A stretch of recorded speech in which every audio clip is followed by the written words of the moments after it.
So I'm going to start with you, Mayor Thompson.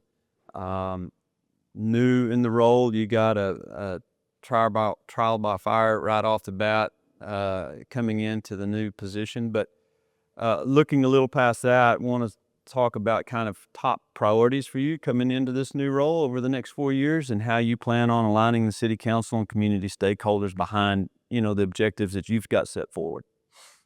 Well, you can't delay what you have to do because of the flood. I mean, the flood just happened. We were here for it. We've all discussed it.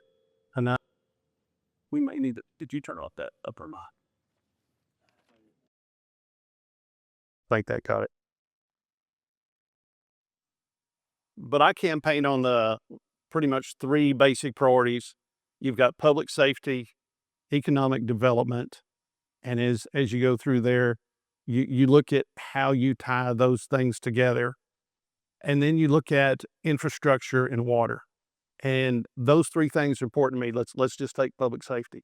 It's the first and foremost in any discussion that we've ever had is how do you protect your citizens in your city? I don't care what anybody else says, that has to be your primary focus. We just finished our budget. We take the funds.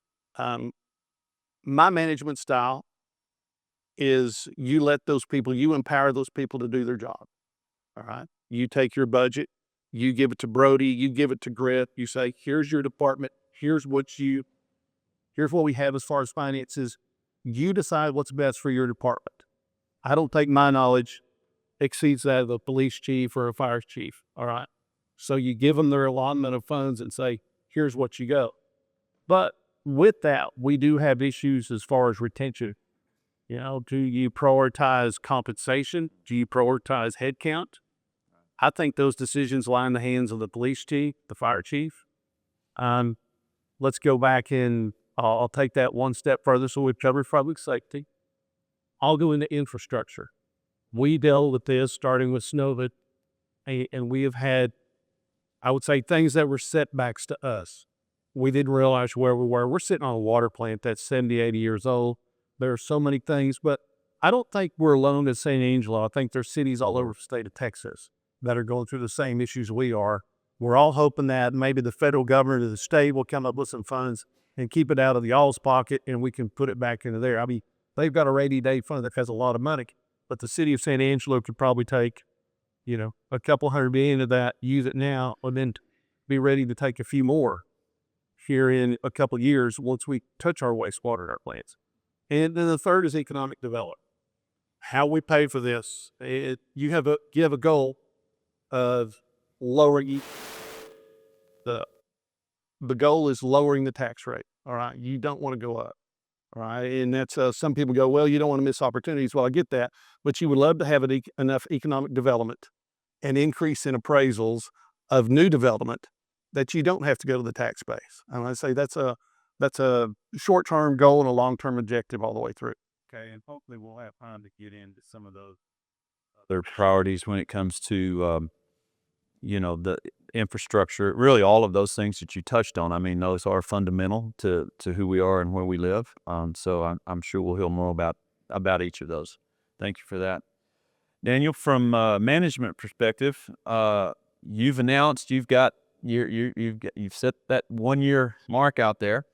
So I guess we know what you put forth here is the real deal for you, right? Yeah. And so how are you seeing that in terms of improved city services, efficiency, and responsiveness, and other things that are on your priority list for this next year? First of all, 1 year. 1 year, I know it's going to go by pretty quick, right? I'm sure it will. And so I actually did a to-do list. It was like 3 years long. And Susanna, my wife, was telling me, you need to calm down and kind of, just knock out for 1 year's worth. There's a lot to do this year. And I do understand that. We had a really great workshop with the city council members, with the city staff. And we took a look at some of those challenges that we're going to be facing, not just this year, but years down the way. As the mayor said a while ago, economic development is going to be key for us, and hopefully get some of that business that comes in that really brings up the values and actually assists with some of those monies that should be coming in. But right now, really, we have to, from an operational standpoint, we have to take a closer look at our operations and ask ourselves, what can we do differently? At this point, I know technology, data-driven decision-making, analytics, they're all out there. And we've looked at each department to see how we can implement that and how that could actually help all of us. I truly believe in using that technology. AI, for instance, I know the mayor jokes about this all the time about ChatGPT and how he uses it because a lot of stuff he said, they're like, "Oh my goodness, this is really good stuff right here." He's like, "Oh, it's ChatGPT." But what I want, Well, it would be obvious that it didn't come from my mouth, that is a little more professional. But anyway. but regardless, I just want to make sure that we take full advantage of that technology. This coming year, directors and assistant directors and supervisors will be training on AI, on that technology, on whether it's ChatGPT or Perplexity. I just want to make sure that we have a pretty good grasp of that and how we can incorporate that to make ourselves more efficient. We use it. I do use it when it comes to, let's say a lot of heads working together are a lot smarter. So we start looking at planning and goal setting. Yes, we work with directors, but also punch that information into AI and say, hey, what else that we maybe miss? And it helps me pull more information. So I want to make sure that we train properly and make sure that we, again, take advantage of that. But we have to take a look at, again, operations, what can be cut back? Because initially, and I'll talk about this a little bit later, I know that those challenges are going to come in the form of revenue and their expenditures. When revenues go down, we have to look at how can we bring expenditures down as well. Again, through efficiencies, through looking at services to determine what are our core services, what core services are most important to the city. And we'll always say, of course, public safety is number one. Infrastructure is always there, and water. Water is part of that infrastructure. So we got to protect that. But if revenues do start going down, we have to look at how do we decrease expenditures. It's not just efficiencies, but looking at services and saying, well, which services maybe have to be cut in the future if things don't change. So again, on our end, we always know that we budgeted very conservatively. We haven't had a year whatsoever. I'm looking at Tina, our finance director. We haven't had a year yet in the 13 years that I've been here where we've been in the red. We'll always be in the black, and that's always it's the one thing that we shoot for. We're also very conservative in the way that we do our budgets as well. So I know that moving forward for this year, and even the council that we have right now is quite conservative as well. We'll be looking for ways to manage our operations, provide the services that we need to be providing to our citizens at the lowest cost possible. Thank you. I heard an interesting. I don't even remember where I was the other day, talking about different ways that people are utilizing AI, and one that jumped out at me was a CEO that has on his daily commute home chats with Chat GTP or GPT or whichever one it is, and then has that email him that conversation every evening so that he has notes from this conversation where he's bouncing ideas about his business off of it. And I'm like, oh my gosh, I'm behind. I got to catch up here. It's very interesting. Okay. Well, I think there's a lot to be gained there, though. And I'm glad to hear that y'all are looking at that and seeing how you can implement it there. Moving over to the economic development side, that's already gotten a lot of headline coverage here. Tom, what, in terms of San Angelo, you got a lot of interest in, particularly in things like data centers being talked about, advanced manufacturing, logistics. How do you see the city's role in supporting these industries while balancing the infrastructure and the community needs? It's economic development and it's funds and it's revenue. The fact that we're talking to data centers is probably the worst kept secret. I mean, if there's a clear bag, if there's a hush deal that we have a clear bag policy, all right, you can see that. But the revenue of just bringing one of, let's say, a data center in general to any city has the potential to change its financial future in 5 years. If you brought 2 data centers, you change your 6-year, 7-year plan. If you bring 3, 4, 5, you totally change the progression of a city and what it offers for a community, and you change its Angelo, I think, is probably the 20th. I think it's the 20th largest city in Texas. You could totally change our structure and our appeal for the future. I mean, you literally change what people are coming here, what things we offer, and you make ourselves somewhere that has natatoriums. We have venues, stages. We become a tourist town that provides revenue and generates. It's great for your families, your kids. So you look at that, and all of that's great, but those things are still in a box. And what I struggle with personally is sometimes we have to do business at the speed of somebody else. So it's hurry up and it's wait, hurry up and it's wait. And there's negotiations, and then there's a second or a third party involved. And when those do, you hope that we sit down and a council has made, suggestions in these discussions about what we need to do as far as planning. And I would say sub to our master plan is another plan of how we deal with the development, those in specific areas when it pertains to infrastructure. Now, the second part of your question there was talking about, logistics. Ports to plains is crucial, not only for the development of the data centers or anything that comes through here, but keeping San Angelo on the map. 2 weeks ago, I went to the Ports to Plains conference in Lubbock, and it was one of the most educational. I've heard Brenda talk about it. I mean, Brenda was passionate about it. Yeah. And after I was checking at the hotel, and somebody tugged on my jacket, and it was Brenda. She's on one of the advisory committees there permanently, and I've got 2 pieces of viewpoint for 48 hours there. But what I will tell you is we need to be very thankful for our position on Ports to Plains. There are cities out there that would probably benefit if the Ports to Plains went west, south of here, instead of coming through. And San Angelo has always had a spot at the table arguing for our existence on that table. In a situation like this on Ports to Plains, I don't trust anyone except San Angelo on making sure San Angelo stays in the map. Some people can pat you on the back and say, "Oh, we never do that," but those things you can't risk. You have to campaign for that. While we were there, they elected me as treasurer of the Ports to Plains board, and so what that does is guarantee a seat at the executive committee for at least the next 4 years. So we will always have a spot and a voice at the table. So Ports to Plains is still important. I know it's hard to see, and we're working on the northern and the eastern bypass. And I have given some initiatives to Lauren and other people about we need to go ahead and push that towards being shovel ready. But it was just how many months ago, a couple of months ago, we did, resolution for 3 initiatives for a feasibility study. That I see other towns have not done that, but those those show skin in the game and priority when we go to our elected officials and ask for money and priority and funding for San Angelo. And on the longer term, I mean, we do have a kind of a convergence of big things, but big things that take a long time to come to fruition, right? I mean, we've been talking about and working on this rail project that I'm quite familiar with. We've got the rail park now, the potential for that to grow into more. You got I-14, I-27. I mean, all of those things. I think sometimes it's easy to get lost in the day in and day out slog that is trying to move these things forward, because I feel like they move inches at a time, and they kind of do. But you got to be looking way far out there for the type of planning, even from that infrastructure planning perspective. Y'all have any comments on that, about what's going on a little bit behind the scenes? Not in too much detail, but just a little bit there, and in terms of how that all comes together 15, 20, 30 years down the line and makes sense then.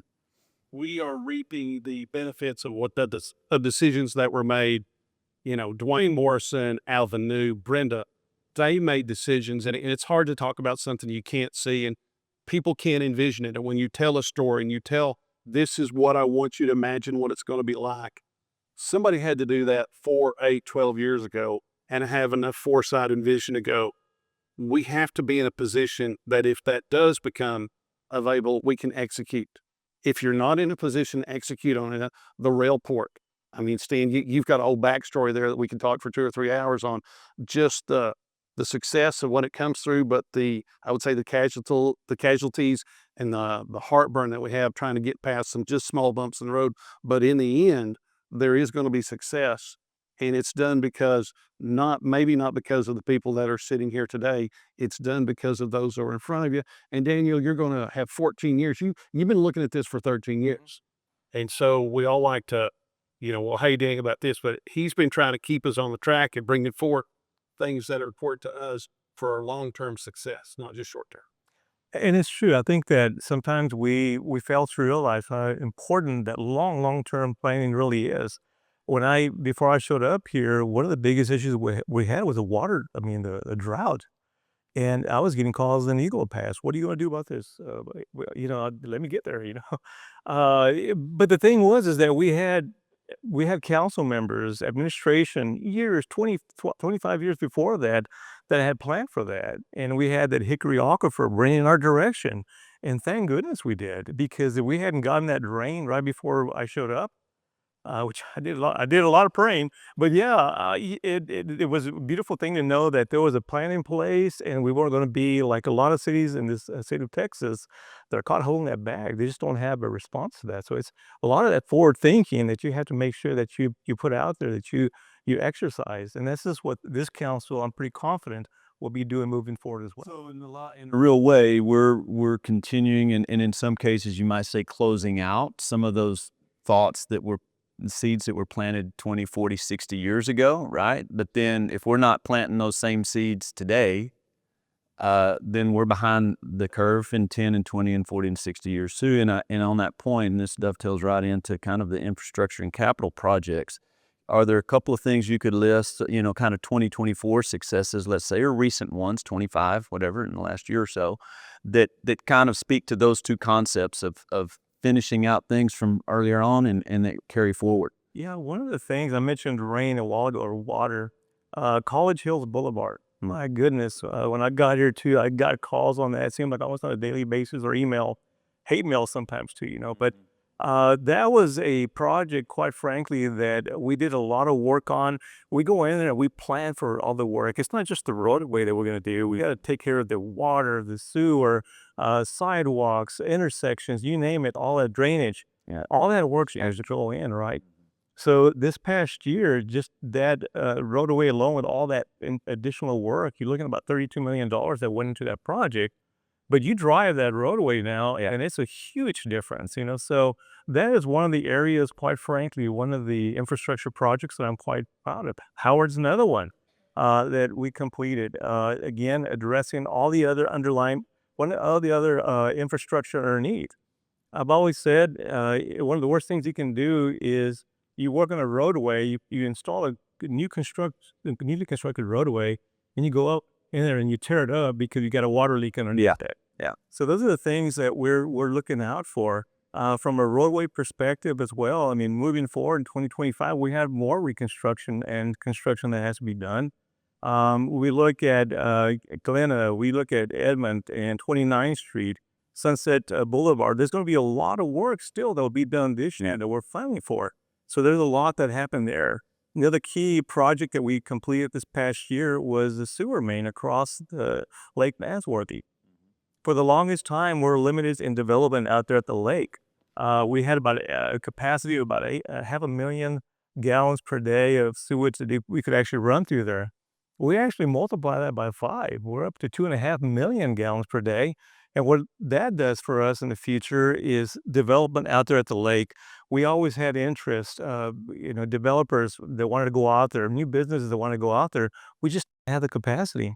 So we're working toward all that to make sure that we address that water issues out there as well, to make sure that we get that addressed. So that was another project, quite frankly, that was quite proud of. I know that we have 10 questions, so I want to make sure I keep it. But those are the three main ones that I really, really was quite proud of last year. Yeah. Thank you very much. Mayor, shifting kind of our focus over to Goodfellow and military relations, recent numbers that we've been seeing are a $3.1 billion economic impact of the city of San Angelo. And so, kind of about your thoughts and plans on strengthening the partnership between the city and the base to ensure that the mission and growth out there continues to move in a very positive direction. So we'll start in May.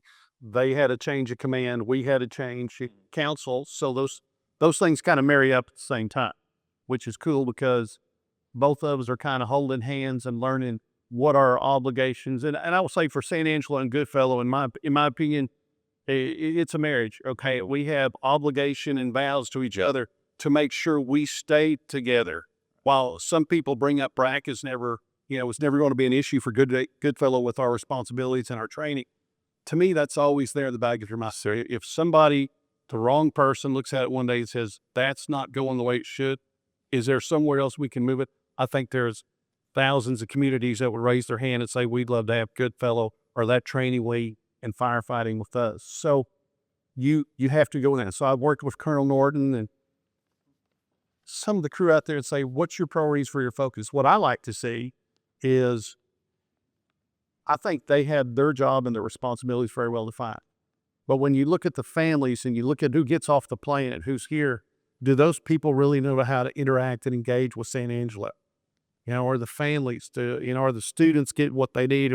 And I'll put this to the chamber. The chamber just started, basically a military affairs council of how we're going to have a relationship with Goodfellow.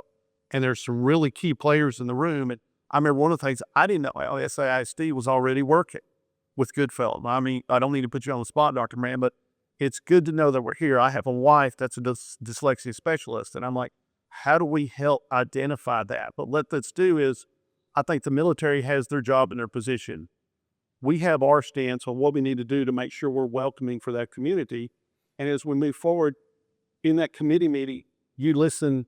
It's not our job to tell Goodfellow what they need. It's kind of, we should ask questions and see what they need. And in that, the number one thing that comes across Colonel Norton is housing, adequate housing for a lot of the area. It's huge. And we have some property. I don't know the whole story with you. I'm sure Matt knows where we donated some property to hunt. It came back, and we have a lot of property we have out there that we could develop and put in some housing that would help the area. But I think a family that's here for 7 months, if a family of 4 comes here, they have to live in about a 700 square foot apartment. You probably have a shoe closet visitor figure for that, Stan, but I look at that, and I went out there the last time, and I got JR to drive me around, and I'm like, okay, I see it. I feel like, what can we do? But we have to get off the couch. Norton's got some funds to go down that path. I think we have some ways to follow. We've got some private-public partnerships to go. I've talked with Chris Nevitt and Casey Barrett just about if some things were able to come. Y'all did some other housing in other areas. Is the funding there to make this happen? And it is. Yeah. But we need to get off the couch and move forward. Yeah. Yeah, I know Steve's been working hard and others at the chamber to really get that military affairs committee much more active and center stage in fostering that relationship. And I think we're off to good things. And I think we need to give accolades for Steve. I know he's not here, but he's the one that said, Mayor, these are things other counties do often. Right. And I don't know what I don't know, but he was like, you need to put a focus here, and we're doing that. And so I want to give accolades to Steve and the chamber for pulling that off. We talked about water supply, but I don't know that we can ever talk enough about that. Living in San Angelo, and you harken back to your early days and phone calls before you even were here, right? But just a kind of an overview of kind of how things are going on that in terms of the Hickory you referenced. There's other projects that continue to secure long-term supply. So I'm going to throw that one at you, and I'm going to also, data center got mentioned earlier as kind of one potential of economic development that's being worked on in the community. And what's your understanding of kind of how we fit into that in that conversation, water with data centers out here? From an economic development standpoint, we've had projects that have come to the city council that we've taken a look at that, quite frankly, would have required too much water from our community. We work way too hard to secure water for our citizens, and then to give it away, and later on, where we may be in trouble because, sure, we may have benefited from that entity coming in, but later on, we're hurting because we won't have enough water for our community. So we took a look at that as well. The data centers, what we're making sure that the data centers come in, when they come in, they have a closed loop to water system. And basically that allows for us to infuse water initially into the system. Right now, what we looked at, it may be 1 million or 2 million gallons of water that's infused initially, but that water circulates to cool the equipment. It circulates, and they use that same water for about 5 years before they have to replace that. And so on our end, the initial infusion of 1 or 2 million gallons, depending on the size of the data center, is what it's going to cost us, right? So we are okay with that, especially for the huge impact that it's going to have on our community. Right now, as far as water, we consume at around 11 to 12 million gallons per day. So that 1 million is just the one-time infusion for a 5-year circulation. So Turn. it really is, as far as I'm concerned. When we look at water, our community, we have about 44 months worth of water available, which is pretty darn good for San Angelo. And basically, that means of surface water plus maybe 2 million gallons a day used from the Hickory Aquifer will give us about 44 months of water supply. That's pretty solid. Hickory Aquifer, we've done work to add an additional 5 wells to make that up to 20 wells. And we've done other work to our treatment facility, clear wells, and other improvements to up the number as far as the gallons per day that we can produce from 8 million to 12 million gallons per day. So that's going to be a huge impact for us. We're also looking at a water project that allows us to we call the Concho River Water Supply Project, where we put highly treated water back into the Concho River. It goes downstream about 8 miles, and we retrieve it. And yeah, that's right. The amount we put in, nothing more than that. So we retrieve that water. Right now, it's about 7.5 million gallons per day that we can produce. We retrieve that back and we treat it to drinkability standards. As a matter of fact, what's going into the river is cleaner than what's in the river right now. So that's another project that we've been working on. And of course, the West Texas Water Partnership between Midland, Abilene, and San Angelo is still an ongoing venture.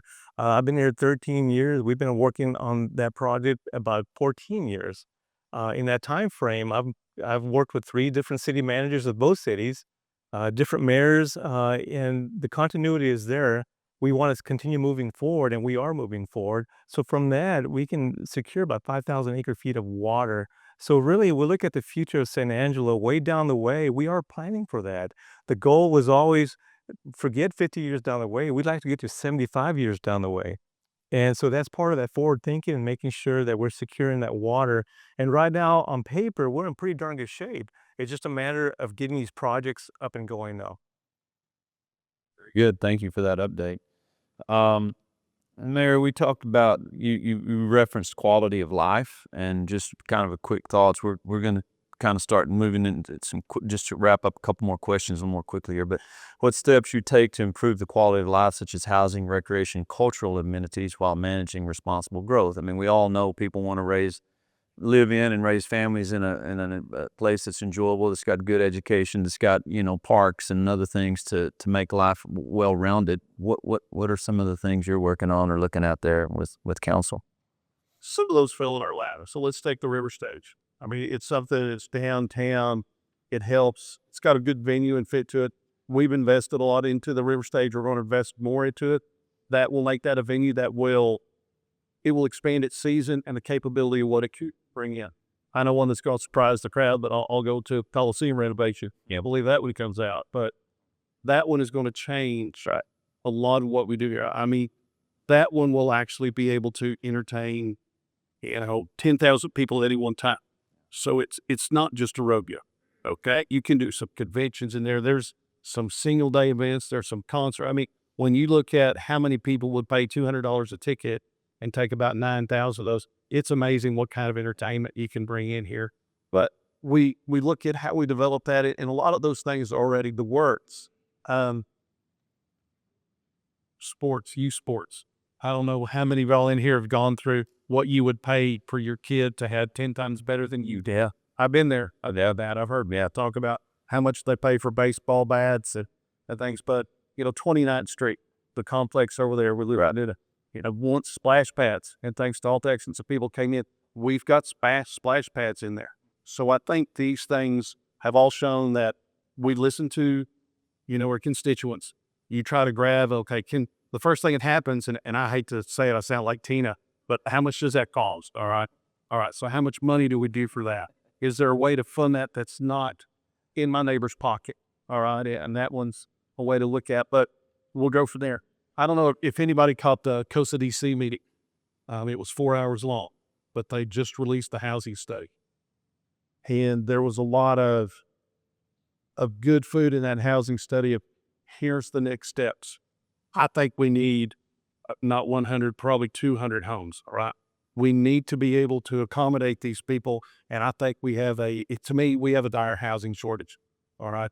And so you look at where can you go with property. A person came in my office recently and said, I've got some acreage here. Do you think somebody would be interested? In the back of my head, I'm going about 50 that would be interested in it, but absolutely. So we have to make sure the town's enjoyable, but we also have to have the housing, and you want a good balance. I mean, it needs to sit on 3 or 4 legs, and every one of those needs to be something that's compatible for our people here moving forward. That's a good way of putting it. I'm going to wrap up the last question on public safety. That's where we started. Y'all both mentioned that as top priorities. And I'll ask you, Daniel, just kind of from that public safety, the key priorities for the city, and share some of the improvements that were made over the last year and kind of what we can expect going into the next. Yeah, I want to talk about fire department first. The fire department alone last year had 18,000 calls for service. About 74% of those were for EMS. So this past year, we actually, with the flooding that's fresh in our memories, of course, we've launched a rescue team, a swiftwater rescue team that we had really wanted for a while. Apply for grants for the boats, and that's something that we were very blessed that we received. We've also purchased wildland fire trucks, in preparation for, God forbid, that we have a wildfire here in this area. But we have really been looking at public safety in the way that we plan for the future. One thing that we did last year, we secured land for the fire station number 9. That's one that will protect and the southwest area of San Angelo. And it's also one that we need to maintain our ISO rating, our 1 rating. And basically with that 1 rating, we get lower insurance costs for our homes and for our businesses. So that was very key for us. So again, planning forward, we've secured that land. Now it's a matter of financing a new fire department. So does that impact even homeowners insurance rates and stuff? I mean, so it actually flows all the way down to local ratepayers in that way. It does. The best you can do is a 1 rating. Okay. And we achieved that back when Chief Dunn was here several years back. So, and that was reaffirmed again a couple of years back, that we are a ISO rated 1, but we want to make sure we maintain that for sure. Moving on to the police department this past year, and I've got to say this, and I saw Chief Griffith there earlier. The guy doesn't slow down. He's constantly thinking. He's looking at technology and looking at how he can man his department, right? Because initially, I know when he showed up, there was a pretty good shortage there. But I can tell you that he's got 8 new candidates right now that are in training. He's had 11 lateral transfers from other areas, other communities. And he also had 2 police officers that are reinstated. They used to be here, and now they're back. And with that, I mean, his staffing is pretty close to full strength for what the FTEs are allowed for his department. He's done a lot with technology as well. You may have heard that in the city council meeting, the automatic license plate readers. They're installing those in their vehicles in certain right-of-ways where the technology reads your license plate. So there's, let's say, a car that was stolen. It passes by one of these readers. It instantly provides information to the police department and dispatch it to let them know that the car that was reported stolen just went by, so they can respond very quickly. They've looked at technology like the drone system, right? Right now they have a drone first responder program that they're implementing as well. But again, a lot of forward thinking to truly address the needs that they have as far as the number of police officers. Chief Griffith, I'm looking at him right now. He's looking at me, and I know he would like to have more police officers. But right now, he's looking at how can we really leverage. We have a certain number of police officers right now. In the future, I'm sure that number will grow. But for now, we're going to use technology to make it more efficient and make sure that we can address more areas of the city with fewer staffing. Great. Well, we could go on for another hour or 2, I'm sure, but I know everybody's got work to get back to. We really do appreciate you 2 gentlemen taking time to come share your thoughts and vision and plans for the future of San Angelo. And thanks again for being here with us today. Appreciate it. Thank you. Thank you. Thanks, Jack.